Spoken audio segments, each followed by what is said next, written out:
Threading a needle can be a real struggle.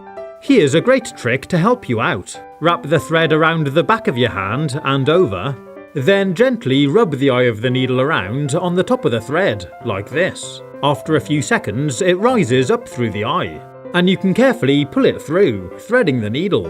Pretty cool, huh? It's quick and easy, and it works really well. But if you struggle with that, you can use the toothbrush method.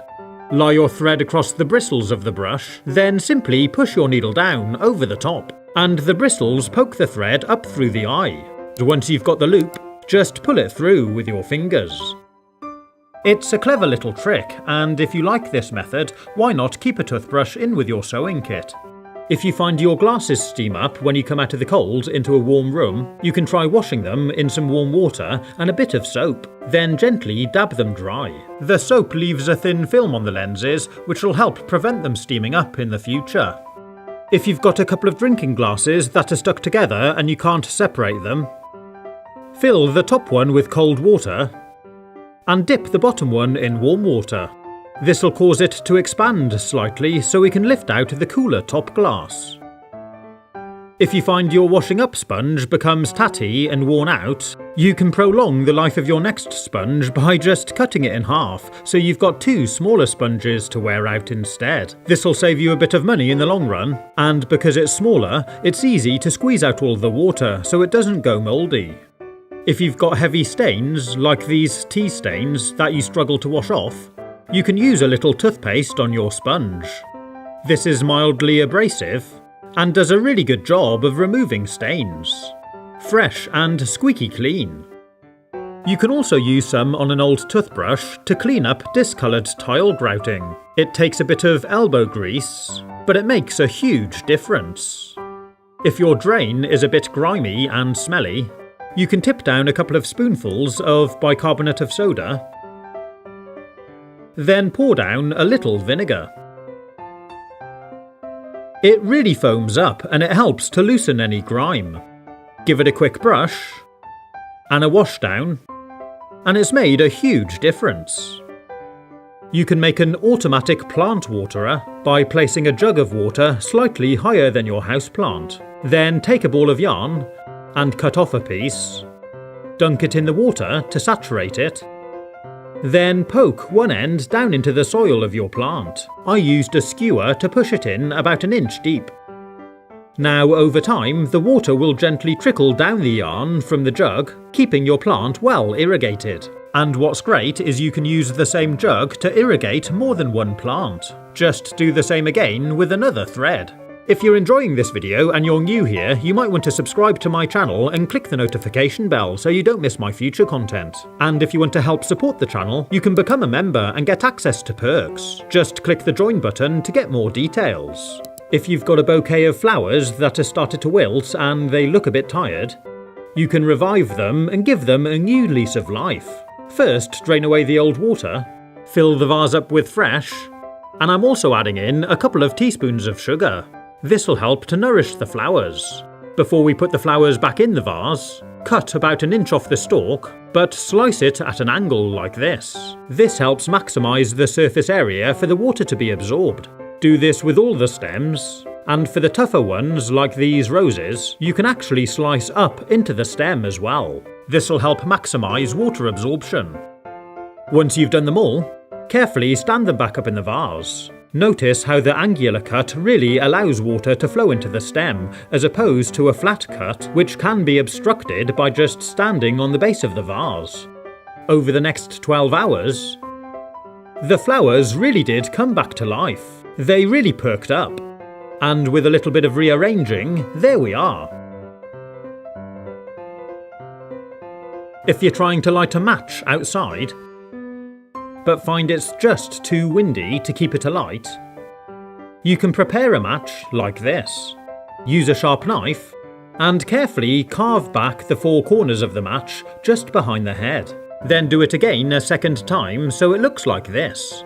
These 8 little splinters will help the matchstick to burn quicker, giving you a stronger, more wind-resistant flame. If you find yourself in an emergency and need to make a candle, you can cut off a chunk of butter, Place it on something heat-proof and poke a hole straight down the centre with a skewer. Then cut yourself off a length of cotton string and poke it through the hole so it goes all the way to the bottom. Coat the end of the wick with a little bit of butter and light up your new emergency candle. If you've got a zip which is a bit stiff and doesn't seem to work properly, you can take a bar of soap and gently rub it up and down against the zip.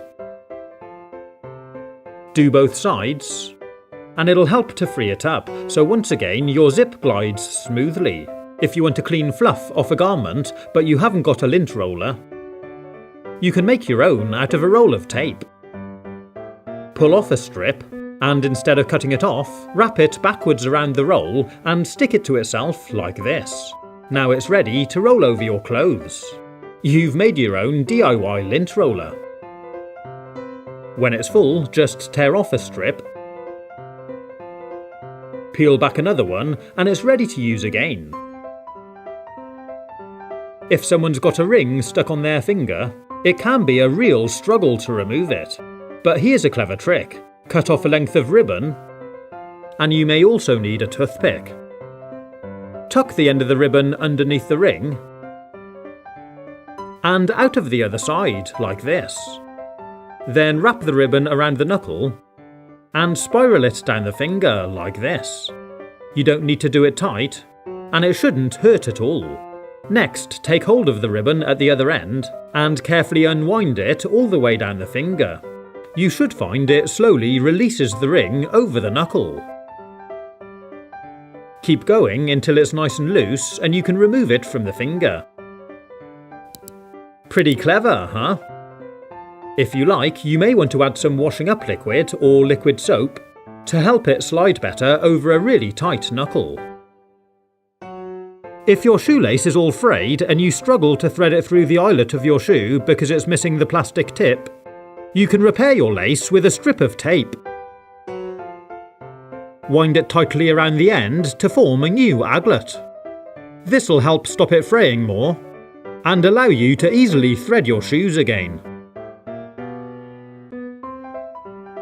If you're making hard-boiled eggs and you find one of the eggs has a crack in the shell, don't worry, you can still use it. Just carefully lower it down into the water with the others, then add a little white vinegar to the water and allow it to simmer as normal. The vinegar stops the egg white seeping out of the shell and making a mess of the egg. Here it is after it's cooked and cooled down. If you can't remember which eggs are hard-boiled and which are raw, you can spin the egg on the counter, then stop it with your finger and see what it does.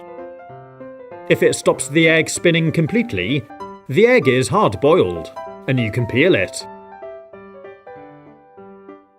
However, if the egg continues to rotate a little after you stopped it, the inside of the egg is raw and it still carries momentum. So make sure you crack this egg over a bowl. If you accidentally smash some glass on the floor, it can be difficult to pick up all the really small fragments. After you removed all the big pieces, you can take a slice of bread and carefully wipe that across the floor to pick up any tiny fragments. Make sure you don't get any in your hand, and you can see how they've stuck into the bread. I hope you've enjoyed watching this video. If you want to see more, you can click on the links. Stay safe, have fun, and as always, thanks for watching.